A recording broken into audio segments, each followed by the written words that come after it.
Kilometre swimming દરિયામાં કરવાનું હોય છે. 10 કિલોમીટર સ્વિમિંગ, લગભગ 425 કિલોમીટર જેટલું સાયકલિંગ કરવાનું હોય છે અને એ પતે પછી 85 કિલોમીટર જેટલું એટલે 84.4 કિલોમીટર જેટલું રનિંગ કરવાનું હોય છે. અને આ બધું ટોટલ 36 કલાકમાં કરવાનું હોય છે. નો ડાઉટ એમાં પહેલા દિવસ પછી 6 થી 6 વાગ્યા સુધી, સવારે 6 થી સાંજે 6 વાગ્યા સુધી કરવાનું હોય છે અને રાતના એલાઉડ નથી હોતો સિક્યુરિટી પર્પઝથી, એટલે એક બ્રેક મળે. એમાં પહેલા દિવસે શૈલેષભાઈ માહિતી આપી, મહેરબાનીથી અને શૈલેષભાઈ જેવા મિત્રોની શુભેચ્છાથી હું આ પાર પાડી શક્યો. ગુજરાતમાંથી હું માત્ર એક એવો છું કે જેણે આ સ્પર્ધા કરી હોય. ભારતમાંથી પણ આખા દેશમાંથી હજી ડબલ ફિગર પર પહોંચ્યા નથી એટલા જૂજ લોકોએ કર્યું છે.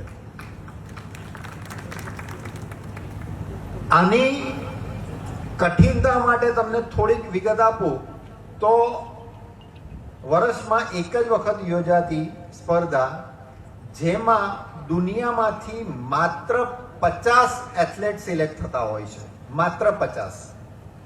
આ વર્ષની એવી પરિસ્થિતિ હતી કે ટોટલ પણ 50 નહોતા થયા. ટોટલ 37 જણા જ આમાં સિલેક્ટ થયા હતા અને એ 37 જણાએ જ પાર્ટિસિપેટ કર્યું હતું. અને મારા માટે ખુશીની વાત છે કે દુનિયાના એ 37 બેસ્ટ એથ્લેટમાં એક હું ગઢવાડાને રિપ્રેઝન્ટ ત્યાં કરતો હતો. આજે આપણે આ કહીએ કે મેં 10 કિલોમીટર સ્વિમિંગ ને 450 કિલોમીટર સાયકલિંગ ને 85 કિલોમીટર રનિંગ કર્યું ને આ 3 દિવસનું ઇવેન્ટ હતી ને આ તે, ત્યારે એક જનરલી આપણે એક પરિણામ જોતા હોઈએ છીએ અને બિરદાવતા હોઈએ છીએ કે તમે બહુ સારું કર્યું, આમ છે તેમ છે. પણ આ 3 દિવસનો રિઝલ્ટ આપવા માટે અમારે ખરેખર 2 વર્ષની કઠિન પરિશ્રમ કરવો પડતો હોય છે. અમે જ્યારે આની પ્રેક્ટિસ કરતા હોઈએ છીએ ત્યારે દિવસ રાત નથી જોતા.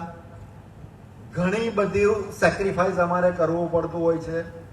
રાતના લગભગ 9-9:30 સૂઈ જવું પડતું હોય છે. લેટ નાઇટના ફંક્શન એવોઇડ કરવા પડતા હોય છે. ના છૂટકે કોઈ ફંક્શનમાં જવું પડે